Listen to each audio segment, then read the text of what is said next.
Hey, this is C&D channel. I'm Chris. This is MMA for you. I'm going to be doing my predictions for UFC on FX 7, which happens on January 19th, headlined by Vitor Belfort versus Michael Bisping. So, yeah, not a bad card actually. There's actually some good prospects. Don't know why Dollaway is in the main event, but Daniel Sarafian is a prospect as well. Would have rather see Gonzaga versus Rothwell in the co-main spot, but yeah, looks looks like still I actually like this card nonetheless. Yeah, let's get right to it. Vitor, the Phenom Belfort, fights Michael the Count Bisping. Interesting fight here. It's going to be 5 rounds as it's a main event. Vitor, he's training with the Black Zillions now. He's a former UFC light heavyweight champion. Fought John Jones at light heavyweight and lost, but acquitted himself really well, considering that he armbarred Jones from his back, and looks like he could have won. Or there's that small glimmer of hope that he would have won from that armbar. He does have one punch knockout power, some really fast hands. I'm reading Jack Slack's article on Bloody Elbow. I want to say he has good boxing, but the way he fights, it's more like he has good brawling, which suits him well. There's always the Vitor blitz that he does. He's a Brazilian Jiu-Jitsu black belt and very experienced as well. With Bisping, this guy, he beat Stan, so he finally beat like that top 10 guy, but I think people need more convincing with him. He needs to beat more top 10 guys to get that title shot, I guess. But guy, really strong cardio. He really outworks his opponents. He can go 5 rounds pretty easy. He has really high output in his strikes. Really good takedown defense. When he gets taken down, he's good at getting back onto his feet. When he is taken down, his offensive takedown ability is getting better as well. One of my biggest problems with Michael Bisping is he still has a tendency to get hit clean. Usually by overhand rights. Sometimes he won't get dropped, but he will get hit. Even Jason May and Miller managed to get him with an overhand right. Jorge Rivera. Dennis Kang managed to drop him. Akiyama. So that's one of the biggest problems with Michael Bisping. He still tends to get hit clean by power shots. Stan did manage to stun him. So it's really one of those things where they're kind of each other's kryptonite in a way, because Bisping, he moves well. He does get hit clean with those power shots, but he does have strong cardio. If it goes 5 rounds, I'd say Michael Bisping. I'm going to call Vitor Belfort to get either a KO or a TKO. Think he'll blitz him early on, sometime in the first or second round, manage to tag him, manage to drop him, and finish him with ground and pound. Usually I don't explain how I think a guy would win, but if Vitor wins, it's going to be by finish. I can't see him win a decision. The longer the fight goes, the more it favors Michael Bisping. So, it's like I said, they're kind of, in a sense, they're kind of each other's kryptonite. But yeah, I'm going to go with Vitor Belfort to win this one. Okay, next fight after that, CB Dollaway fights Daniel Sarafian. Dollaway's last performance was really a grinder type of fight against Mayhem. He does have good wrestling, and his Brazilian Jiu-Jitsu is actually pretty decent as well. Striking has something to be desired. It's not terrible, but it's not great either. And CB trains at Power MMA. Daniel Sarafian, it is his first fight officially in the UFC. He has a 7-2 record, 6 wins by sub, 1 win by decision. He's 30 years old on a 4-fight win streak. On the show, he looked really good. His striking looked really good as well, along with having really good Brazilian Jiu-Jitsu. He managed to take, I forgot which opponent, but he did a really nice back take that I particularly remember. The problem with CB, like, he can grind this out, and it's very possible that he can grind this out. But I'm going to go Daniel Sarafian. He knows what to do on the ground. Like I said, he's really good on the ground. His striking looked pretty good on the show. Yeah, I'll go with Daniel Sarafian to win this one. Okay, next fight after that, Big Ben Rothwell fights Gabriel Gonzaga. This one's kind of tough for me to call just because Rothwell is actually on a career resurgence right now. He lost to Mark Hunt. I forgot if he came back and beat Ival or not. But he knocked out Brendan Schaub. And the thing that's notable about that, besides the fact that like people are making all these really funny gifs of how Schaub got knocked out, or his reaction to getting knocked out, is that he looked really fit in that fight. You can really tell that he's really trying to improve. Okay, yeah, according to this, he's trading wins and losses right now. So, but yeah, that's the thing with the Brendan Schaub fight. You can really tell he looks slimmer. He looks like he's in better shape. I mean, the guy is really experienced. He has a 32-8 record, 18 wins by KO or TKO, 11 wins by sub. He's 31 years old, got a good chin, kind of a brawler, but he's got some pretty heavy hands. Gonzaga though, 13-6 record, 5 wins by KO or TKO, 8 wins by sub. So every time he wins, it's by finish. 5 of his losses are by KO or TKO though. It's not like Gonzaga has like a bad chin or something like that. Even though the fact that he's been knocked out like that would assume so. I mean, some of those knockouts by Junior Dos Santos, Shane Carwin, Verdum managed to TKO him. There's a problem with Gonzaga too, and it showed in some of those fights. His mental game isn't always there. He's kind of a front runner. If the fight doesn't go his way, he can very well lose the fight. However, guy's got some pretty heavy hands. His wrestling's not bad. He's for heavyweight. He's one of the more well-rounded heavyweights in the division. His wrestling, Brazilian Jiu-Jitsu, black belt level, of course. And his stand-up's not bad. He is a bit slow and, he's not necessarily light on his feet. He's a bit flat-footed. But, like I said, I think Gonzaga is one of the more well-rounded fighters out there. I'm going to go with Gonzaga to win this one. I think he can do well on the stand-up here against Rothwell.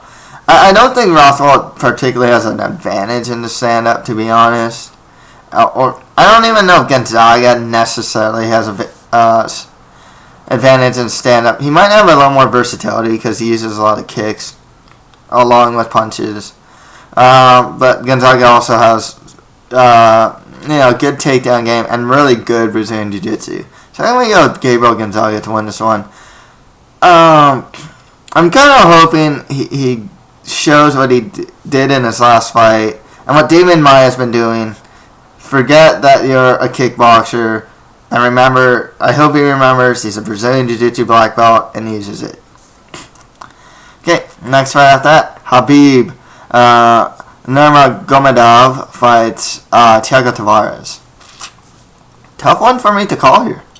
Khabib, 18-0, undefeated record, 6 wins by KO or TKO, 7 wins by sub. He's 24, trains at the Red Fury fight team. It's really aggressive. I believe Vasilevsky from Belfort also trains at Red Fury, if I'm not mistaken. He's really aggressive. He always pushes forward. His wrestling's pretty good. He's got some heavy hands, and he's huge for the weight class. With Thiago Tavares, he's been around the block, 17-4 and 1 record with 1 draw, 2 wins by KO TKO, but 11 wins by sub. He's on a 2-fight win streak. He is a Brazilian Jiu-Jitsu black belt. His Muay Thai's improving. His wrestling's not bad. So this one's really hard for me to call, actually, because I picked Gleison Tebow to beat Khabib, and Khabib won. Even though I thought Tebow should have won, to be honest with you, because Khabib was kind of punching air a couple times, and when he'd go for takedowns, but Tebow would just stuff him. But with Khabib, he's really aggressive. He's always pushing forward. And I guess the judges had a hard time seeing those counter punches. So it's really hard for me to call because Tavares is really experienced.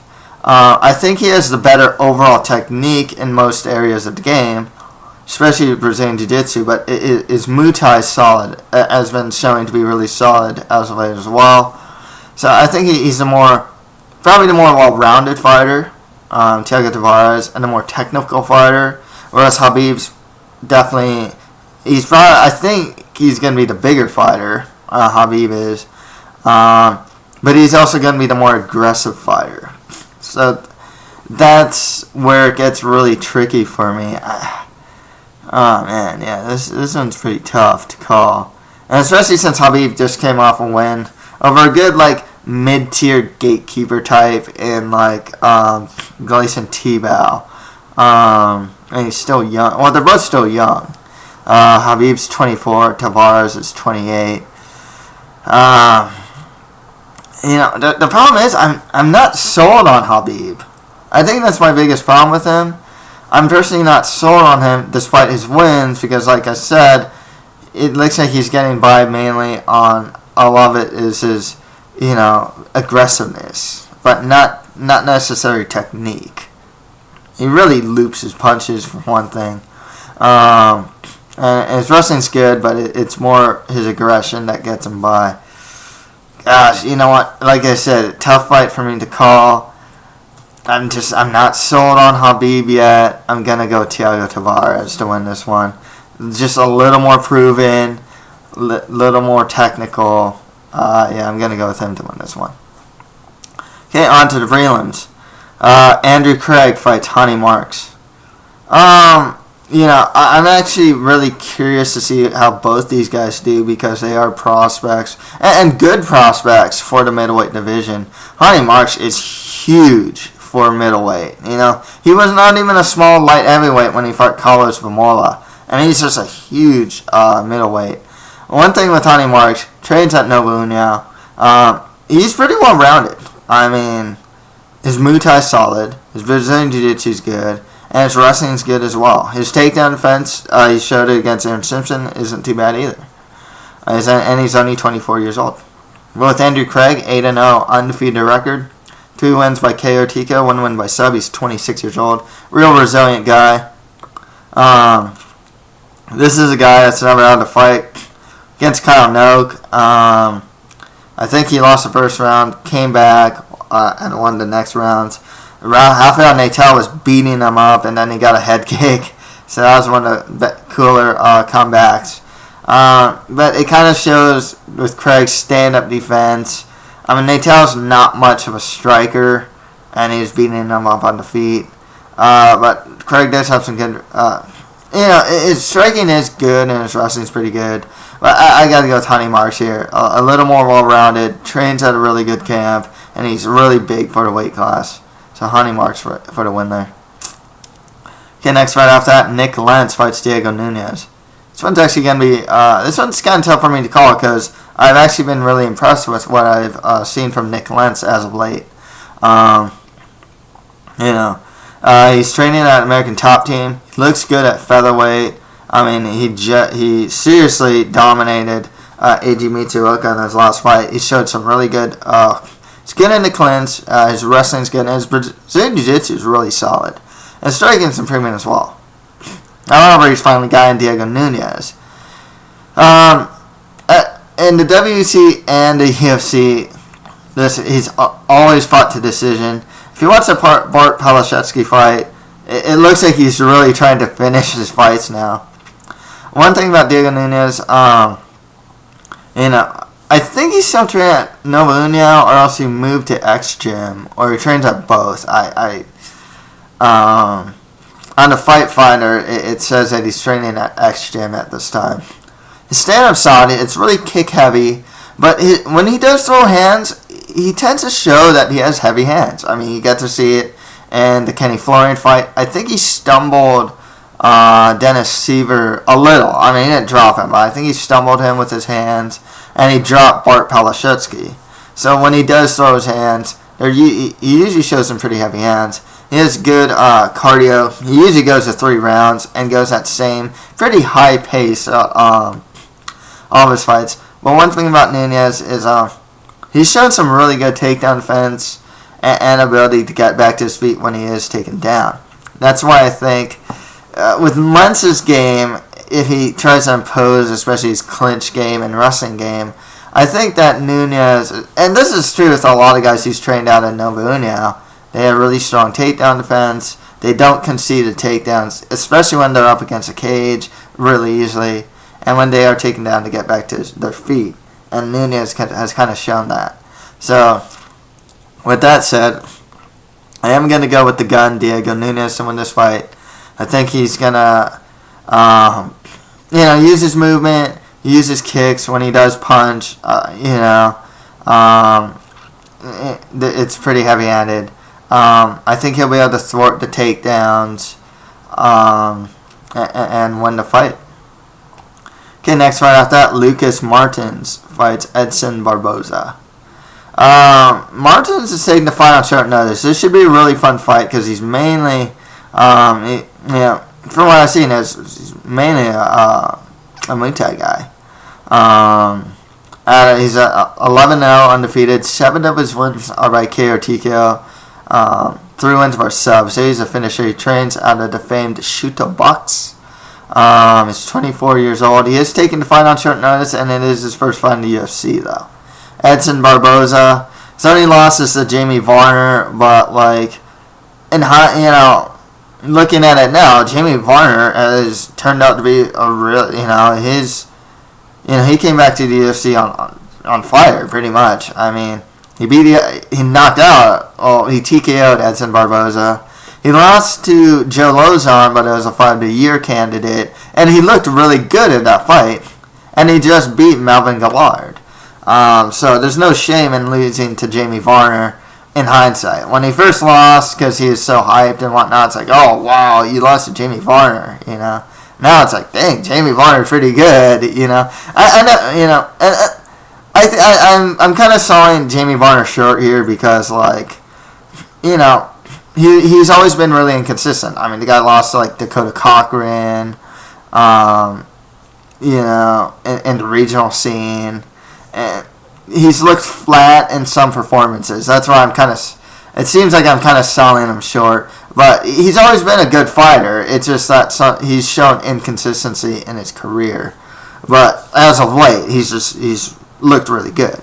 With that said, Barboza 10-1 record, 7 wins by KO or TKO, 1 win by sub. He's 26 years old, training at the Armory, strong Muay Thai, really good leg kicks. You can ask Mike Lulo about that. His overall technical stand-up's good as well. His grappling has been improving. You can see in the Terry fight, he's kind of hard to take down. I remember in the Njokuwadi fight, he actually showed some offensive takedown ability. Considering the short notice nature of the fight and the fact that it is Lucas Martins' first fight in the UFC, I gotta go with Edson Barboza to win this one. Okay, next fight out that, Yuri Alcantara fights Pedro Nobre. With Nobre, I believe he lost the entry fights into Ultimate Fighter Brazil. A little bit about him, though. He's a 14-1 record with 2 draws. 9 wins by KO TKO, 4 wins by sub. So he generally finishes his fights. He's 26 on a 2-fight win streak and trains under Murilo Bustamante at Brazilian top team. 2 things that are concerning about this fight. 1, he's taking down short notice. 2, 2, he's fighting above his normal weight class.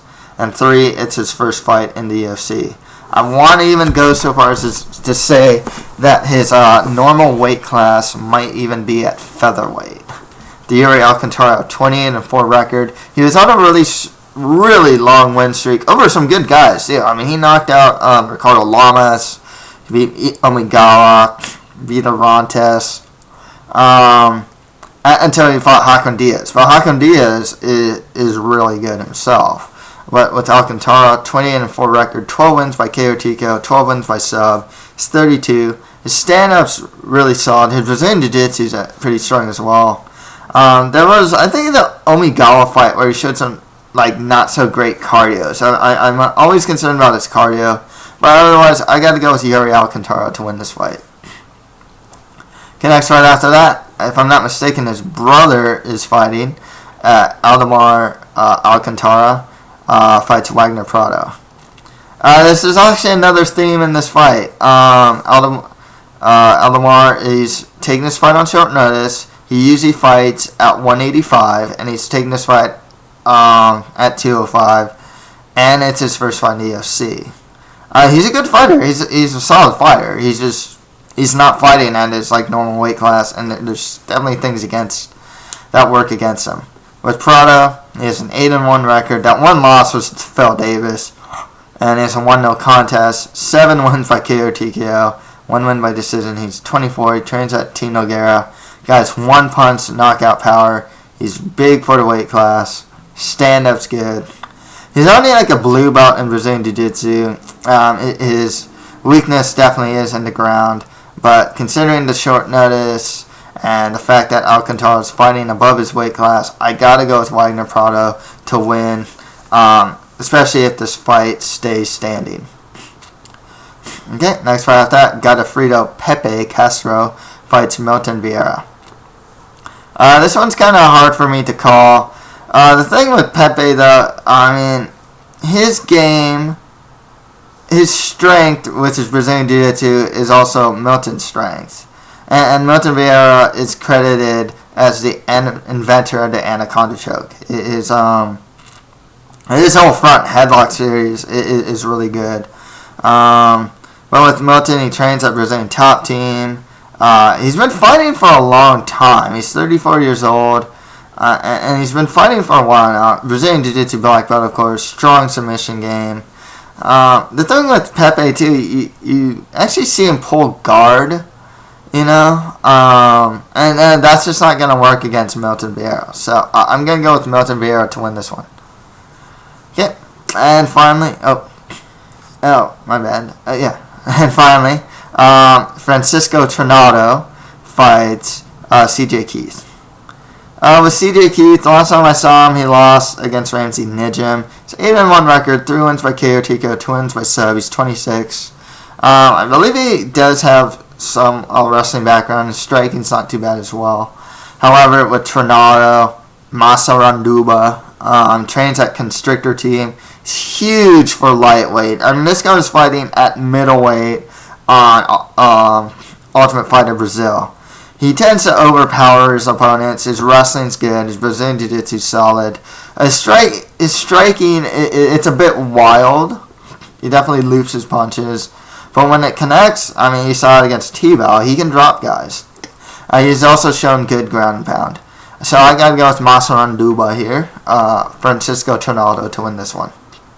Okay, that's pretty much it for my UFC on FX 7 predictions. If you have any comments, just leave them below. And that's it for MMA for you. Thank you guys very much.